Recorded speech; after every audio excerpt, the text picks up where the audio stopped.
When you try to picture a classic bank heist, you're probably thinking of, ski masks, getaway cars, maybe a thermal blowtorch cutting through a massive steel vault. Oh, right.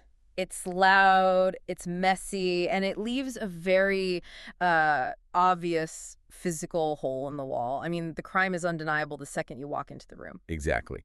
But step into the world of modern corporate fraud and, well, suddenly that blowtorch is completely gone. We're looking at a crime scene that is completely silent and honestly just invisible to the naked eye. Yeah. The money is gone, but the vault door is still locked? Right. The digital alarms never went off. The security cameras show absolutely nothing out of the ordinary. It's wild. It really is the ultimate invisible heist. And because the crime has evolved so much, the methods used to catch these guys have had to undergo a massive evolution too. We aren't looking for a broken lock anymore. We're looking for a broken pattern in, like, a sea of millions of data points. Which brings us to today's deep dive. We're looking at the people who are actually trained to find those invisible fingerprints. Yeah. Our source material today is something that, well, it might sound a little dry at first glance, but it's actually a super fascinating window into this world. It's a product detail page from the ACFE. Right, the Association of Certified Fraud Examiners. Exactly. Right. Their whole tagline is, "Together, reducing fraud worldwide." And our mission for this deep dive isn't just to, read a syllabus to you. We're using their Fraud Analytics Certificate Program page to really unpack how anti-fraud professionals arm themselves with data. Mm. We're looking at what this specific program reveals about the industry and what it actually takes to officially prove that you know how to catch a crook these days. And in an era of massive information overload where billions of transactions are happening globally in the blink of an eye, understanding how these professionals are trained to spot hidden anomalies is so crucial. Yeah, totally. It doesn't matter if you're interested in business, cybersecurity, or honestly, just human behavior. The way we catch bad actors has fundamentally changed, and this curriculum page kind of reveals exactly how it's done. It's a perfect microcosm of modern professional upskilling. Exactly. So let's start right there with the actual weapons being sold in this curriculum, because before we look at who takes the program, we need to know what they're learning. Right, the actual courses. Yeah. To earn this fraud analytics certificate, you have to complete 3 specific required courses. The first one is Data Analysis Techniques for Fraud Examiners, which, sounds pretty foundational. Sure. But the second one is Uncovering Fraud with Advanced Financial and Ratio Analysis. And I kind of want to pause there because that sounds like a college course I would instinctively drop on the first day. It is a bit of a mouthful. Right. What exactly is a ratio analysis in the context of catching a thief? Like, how does that actually work in practice? It's a really great question because it gets right to the heart of how modern financial investigation works. See, when a fraudster skims money, they're usually very good at hiding the raw numbers. Right, they cover their tracks. Exactly. They create fake invoices or they alter the ledger so the balance sheet technically zeroes out. So if you just look for a missing $10,000, you are not going to find it. Because on the surface, everything looks perfectly fine. Right. So instead of looking at raw numbers, investigators look at the relationship between numbers over time. And that is a ratio. Okay, give me an example of that. So let's say a company has a historical ratio where for every $10 in sales revenue, they spend $1 on shipping materials. Okay, a 10-to-1 ratio. Exactly.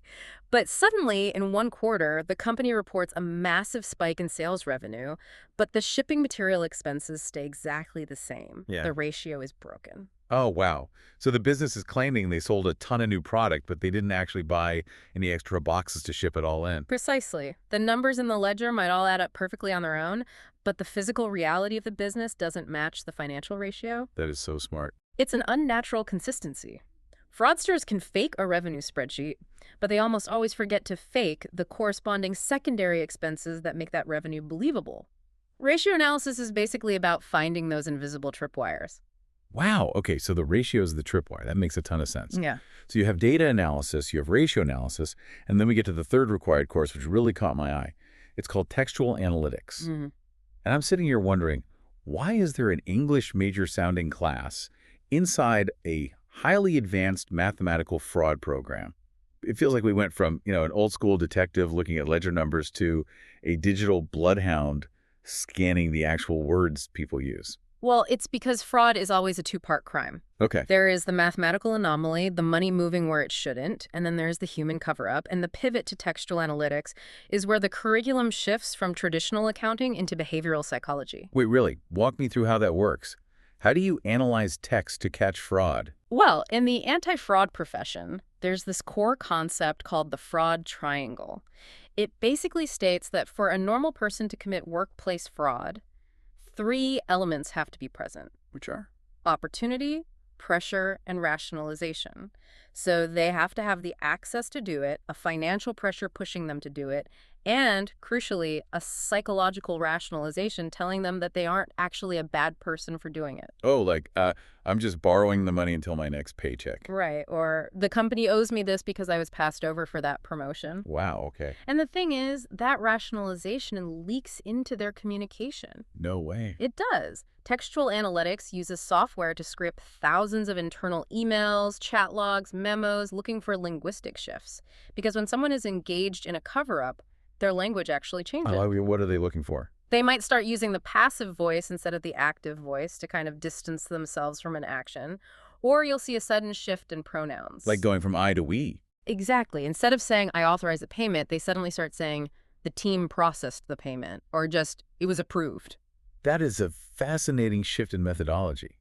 I mean, you're moving from auditing the spreadsheet to auditing the psychology of the person who wrote the spreadsheet. Yeah, by combining the financial ratio analysis with textual analytics, the investigator gets the complete picture. The numbers tell you what happened and where the anomaly is, but the text tells you the intent.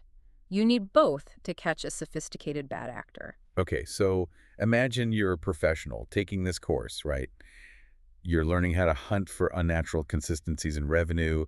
You're learning how to scrape emails to find psychological rationalization. Right. If I master all of that, I am a formidable investigator. You'd think knowing all this makes me the ultimate certified expert. Yeah. But our source material puts up this massive stop sign right at the top of the page. Yeah. You're talking about the firewall between the certificate and the core credential? Yes. The ACFE page is very explicit. It says, this fraud analytics certificate program is not a replacement for becoming a certified fraud examiner, ACFE. No, it's definitely not. It warns you that earning the actual CFE requires meeting strict eligibility requirements and passing a totally separate, rigorous exam. And get this, it explicitly states that taking the certificate program does not even count toward the eligibility requirements to become a CFE. Yeah, it is a very firm, heavily enforced professional boundary. Oh, wait, hold on. Let me look at this from the perspective of the learner for a second. I am learning advanced textual analytics. I'm learning advanced ratio analysis. Why doesn't this count toward my CFE eligibility? Isn't a certificate usually a stepping stone to the main credential? It's a totally fair question, and it actually reveals a lot about how elite professional organizations function. What you're seeing here is the critical difference between specialized upskilling and comprehensive professional recognition. Okay, unpack that for me. So the ACFE has to be fiercely protective of its core credential, the CFE, because it represents an entire body of knowledge, not just one specific skill. So what does a CFE actually encompass that this analytics program leaves out? The CFE requires deep knowledge across four distinct pillars. You have financial transactions and fraud schemes, law, investigation, and fraud prevention and deterrence. Wow. Okay, so it's huge. It is. An analytics certificate only covers a tiny fraction of the investigation pillar. Think of it like the medical field. Knowing how to expertly operate an MRI machine is an incredibly valuable, highly technical skill, right? Sure, absolutely. But knowing how to operate an MRI machine does not make you a doctor. I see. So the analytics certificate is the MRI machine. It's just a highly targeted tool belt. Exactly. If they allowed hyperspecific certificates to bypass the foundational requirements of their main credential, it would completely dilute the immense weight that the CFE carries in the corporate world. That makes perfect sense. They expect someone who understands the entire anatomy of fraud, including legal ramifications and interviews, not just a data cruncher. Right. They are protecting the integrity of the foundation. Okay, I get that. But here is the interesting part. Even though this is, quote-unquote, just a certificate and not the overarching CFE credential, they really do not make it easy to get. No, they don't. If we dive into the actual logistics, cost, and pressure of acquiring this thing, it is surprisingly intense. The mechanics of upskilling here are not casual at all. Definitely not. Let's look at the numbers. Yeah, let's break down the investment. So it costs $473 for non-members. Right. But if you're an ACFE member, you get a discount and pay $378.40. So you save, what, $94.60? Right. And on the surface, the delivery seems super accommodating. It's online, you get 24/7 access, and you have the flexibility to start and stop whenever you want. Sounds like a standard low-pressure online course, right? Watch some videos on your lunch break, take a little quiz, get a badge. Exactly what I thought. Until you read the fine print on the testing phase. You have to take 3 separate exams, one for each course. And you need a 70% passing score on each one. Mm-hmm. But here is the kicker. You only get 3 attempts per exam. You have to complete all of this within 1 year of your purchase date. Yeah, there is a very real ticking clock attached to this. It feels exactly like playing a brutal level on an old arcade game. Like you only get 3 lives to beat the boss level of each course. If you burn through all 3 attempts, or if that 1-year timer hits 0, it's game over. It literally shuts you out. Yes. And if you want to keep playing, you literally have to put more quarters in the machine. The source states you have to contact member services and pay a $125 re-enrollment fee just to reset your attempts or buy another year. It's a really fascinating structure because we have to ask, why does a self-paced online course have such punitive stakes attached to it? Why charge a $125 penalty? Right. Like, I already paid for the information. Why not just let me retake the test until I get it right? It really comes down to quality assurance and anti-brute forcing. See, when you complete this, you get a digital badge for your LinkedIn that's securely stored and published online. Okay. In a completely unproctored online environment, what's to stop a user from just clicking C on every multiple choice question, failing, and rapidly retaking it until they accidentally pass? Well, nothing, right? If there are unlimited attempts, you could just guess your way to a credential. Exactly. If that digital badge is going to carry any actual weight for employers, the testing mechanism has to command respect. That 70% threshold, the strict 3-attempt limit, the financial penalty, it forces the learner to actually internalize the complex textual scraping concepts. You literally cannot fake your way through it. Right, the gauntlet is the point. But what I find equally interesting is the stark contrast in what happens after you pass. What do you mean? Well, the testing phase is highly pressurized, right? Yeah. But once you earn the certificate, the source material explicitly states it never expires. You have it for life. Oh, wow. So unlike the overarching CFE credential, which I imagine has ongoing yearly requirements. Oh, yeah. Lots of them. This analytics certificate requires absolutely no maintenance. Yeah. You run the gauntlet, you survive the arcade game, and you get to keep the trophy forever. Exactly. It acts as a permanent, verifiable marker of a highly technical skill. Which brings up an interesting paradox about the people who actually take this program. How so? Well, we know the tools are incredibly complex. The testing is intense with real financial penalties. And the firewall, keeping it separate from full CFE status, is rock solid. So if the stakes are this high, and it doesn't even grant you CFE status, why do people subject themselves to this? What is the ROI here? Well, the source outlines a very specific target audience, and it tells us a lot about the modern professional world. Yeah, it lists a few profiles. It says it's designed for people with anti-fraud experience who aren't quite ready for the big exam, or people working in jobs with a high risk of fraud. Right. But the profile that really stood out to me was the very first bullet point. It says this program is for you if you are already a CFE and would like to further market your proficiency related specifically to fraud analytics. That is arguably the most important demographic for this product. But logically, that seems totally backward to me. If I'm already a certified fraud examiner, meaning I already passed the big exam, I hold the gold standard credential, why on earth would I go back, put myself on a 1-year timer, risk failing, and spend $378 to get a lesser certificate? Is it really just to get a shiny digital badge? It's a brilliant question. To answer it, we have to talk about niche signaling. Niche signaling. Yes. In highly competitive fields, holding the foundational credential is often just the baseline. It gets your resume in the door. Okay. But if a massive corporation is hiring someone to audit millions of rows of digital transactions, just being a general CFE might not be enough to differentiate yourself from the 10 other CFEs applying for that same job. So you need a way to prove you can handle the modern digital aspects of the crime. Exactly. By displaying a verified digital badge specifically in fraud analytics, you're signaling a modern, tech-forward edge. You are telling employers, I don't just understand the law, I know how to scrape your email servers for linguistic rationalization. Right, that makes sense from a marketing perspective. You're proving your specific utility to stand out. But there is a second, highly practical reason buried in the FAQ section. Oh, It notes that if you successfully complete all 3 courses, you receive 10 NASBA-approved CPE credits. okay, let's unpack that acronym soup. What is NASBA and what are CPE credits? So NASBA is the National Association of State Boards of Accountancy. They're essentially the gold standard governing body that ensures financial professionals are actually keeping their skills sharp. Got it. And CPE stands for Continuing Professional Education. Almost every major professional credential, CTA, CFE, even medical professionals, requires you to complete a certain number of CPE credits every single year to keep your license active. Right, because the industry changes. It stops someone from just coasting on a degree they earned 20 years ago. Precisely. And for professionals, acquiring these mandatory credits every year can be a massive stressor. It costs money, it takes time away from work, you have to find approved courses. Oh, I see where this is going. Right. What this ACFE analytics program allows a professional to do is incredibly efficient. They kill 2 birds with 1 stone. Actually, it sounds like 3 birds. Exactly. They stay legally compliant with their mandatory education requirements. Simultaneously, they learn cutting-edge, highly relevant tech skills like textual analytics. And finally, they get a permanent digital badge that boosts their resume forever.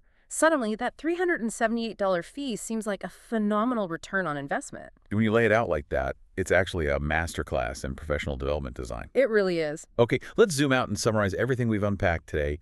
We took a deep dive into just a single syllabus for the ACFE's Fraud Analytics Certificate Program, and what we found is this incredibly structured, high-stakes ecosystem. A world that demands absolute precision. Catching modern corporate criminals requires way more than just looking for missing money.